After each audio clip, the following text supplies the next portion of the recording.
Hello guys, so welcome to Shein kids or baby clothes haul. So this time I chose Cozy Pixies. I've been choosing Cozy Pixies because their clothing, baby clothes are really nice. First off, we have, look at that guys, inside. Oh, look at these. Oh, these are duos. So we have two pieces. It says mini. And then this one is butterfly and it's in purple. 1 to 3 months. Oh, perfect for winter or spring. I guess I would say this is newborn for boys and girls. Okay, so we have another set of purple girls, so onesies or 3 to 6 months for this. Another set, so maybe this is 6 to 9. So I got 2 sets for 6 to 9 months. So perfect for winter or spring when it gets a little cold. This is a different set. Okay, this is a long sleeves shirt. The blue and it's like dinosaur is 12 to 18 months and it has a matching pants, like sleeping pants. Okay, this is just the same terno of the pants and the shirt. 9 to 12 months. Another like onesie. Now this is for baby girls. Wow, these are nice clothing, baby clothes. Look at that, guys. Pink. And it's 2 sets. 1 set of 2. We have few more left. And the same, just different size. Ayan pa, oh. Pang winter. Perfect. Another set, but it's the same pink. Just different sizes. This is the same as the very first onesie that I showed you guys, but different size or 9 to 12 months. Ayun lang guys. So if you're looking for baby clothes, kid clothes, check out Shein.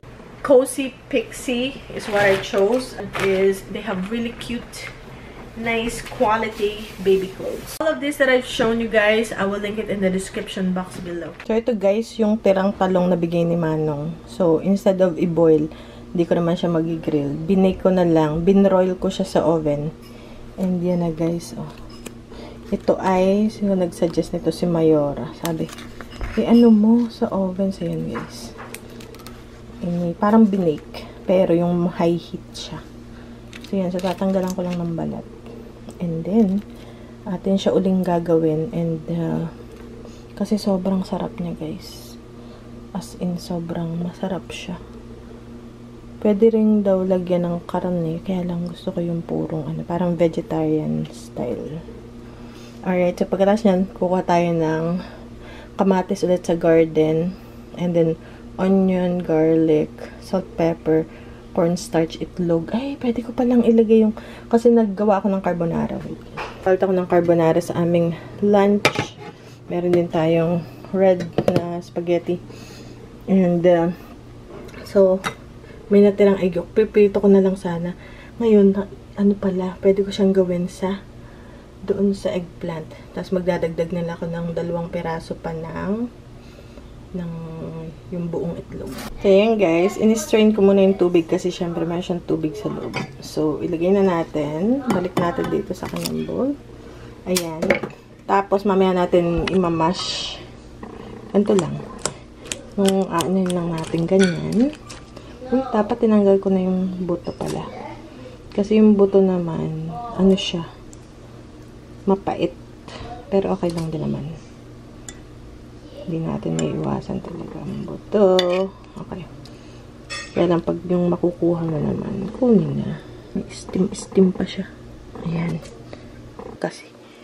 Ayan. Tanggalin na natin. So, kukuha muna tayo ng kamatis sa garden. So, ngayon, lagyan na natin yung egg white. Tapos, maglalagay pa tayo ng itlog. Tapos, punta tayo sa garden. Okay, guys. Wala, ang ating malunggay. Hindi ko na na-harvestan, oh. Ang ternate, malago kasi umulan, guys, eh. So, malago ang ating ternate. Ang ating malunggay, medyo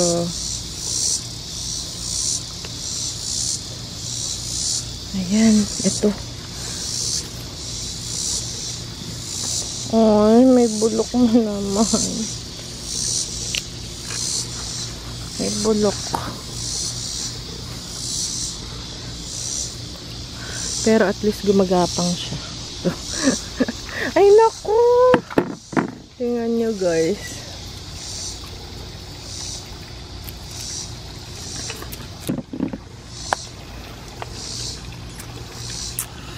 Maliliit. Though umulan naman. So, medyo ito kunin na natin kahit na maliit. Pero siguro pag nakuha na natin ito, siguro ano naman siya, yung magbubunga siya ulit.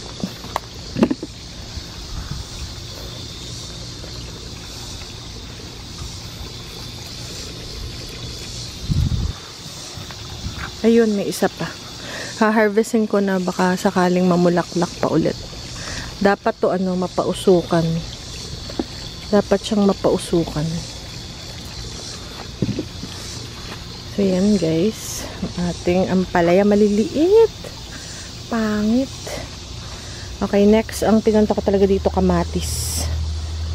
So, magtingin tayo ng kamatis. Okay, meron naman. Okay, so, ito. Uy, ang dami pala.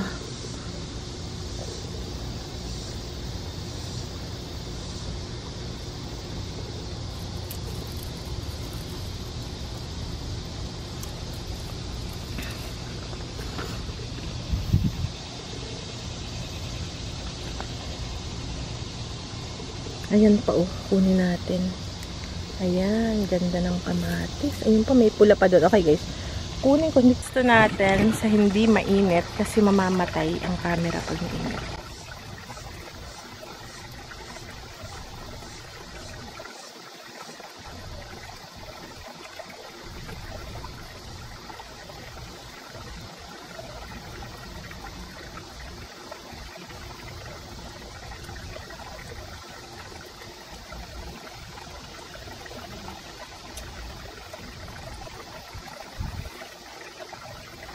Oh my guys,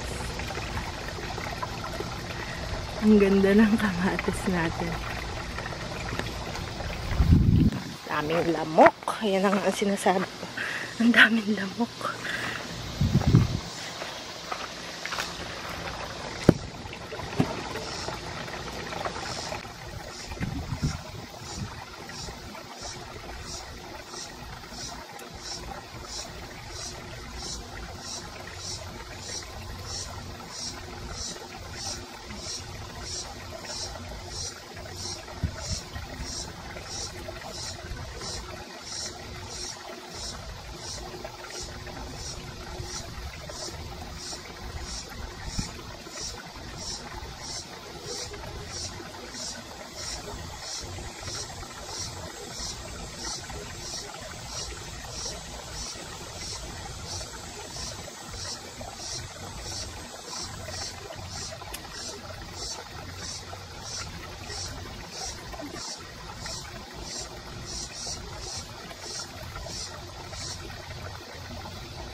Grabe guys, ang tindi ng lamok. Napakadaming lamok. Ay, naku, kakaiyak ang lamok. Talaga naman. May nakuha pa ako mga blackberries. Ang dami pa guys, ayan oh. Meron pa rin.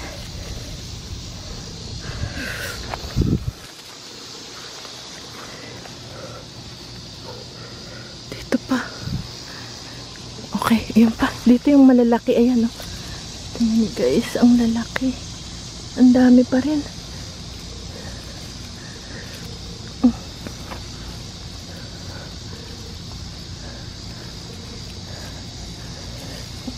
Okay.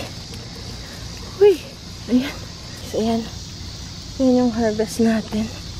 Tara na muna, sobrang daming lamok. Kaya yung mga anak ko hindi pumupunta na dito. Maganda pag fall, spring, pag kaganto, grabe. Uy, may okra na. Guys, may okra na. Kunin na natin to. Ayan, oh, may okra na. Finally. Kasi yung ulan, nakatulong talaga yung ulan. So, pinipisik-pisik ko lang to. Ayan, may okra na tayo. Okay, let's go. Grabe, ang lamok. Hindi ko kaya. Aray ko, pantal na naman. Okay, guys. Pantal na naman tayo. Okay. Dami uling harvest. Ayan, guys. Ayan na, guys. Mommy, can I have one of these? Okay, yeah. I hadn't got one for my Yeah, go ahead. You have a lot.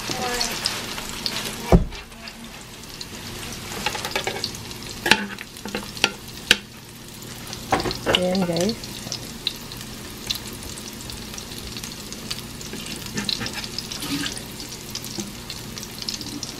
So, yan na so far ang ating nagawa. Okay. So, tikiman na.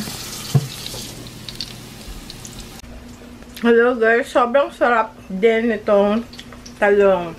Kung mahilig talaga kayo sa talong, magustuhan nito. Naprito natin. Ayan. So ngayon, meron kasi mga tao ayaw ng talong. Kasi yung, basta, meron din kasi siyang something na lasa. Kaya kung hindi kayo sanay, hindi nyo nakasanayang kumain, baka walang. Pero anything fried naman, na sumasarap siya. So, ay, hindi pa ready yung isa. Ayun kayang isa. Okay. So, ikot-ikot natin sila para pantay-pantay ang pagluto. Ayan. So, yun guys, masarap siya. Nakakain ako ng isang buo. Pinipigilan kong hindi kumain. Pero mas masarap siya kung may kanin. Kasi wala na akong kanin eh. Ito guys, oh, may crispiness. Uy, ang init. Kakaahon lang. Ah! Ang init. So, tikiman na ulit.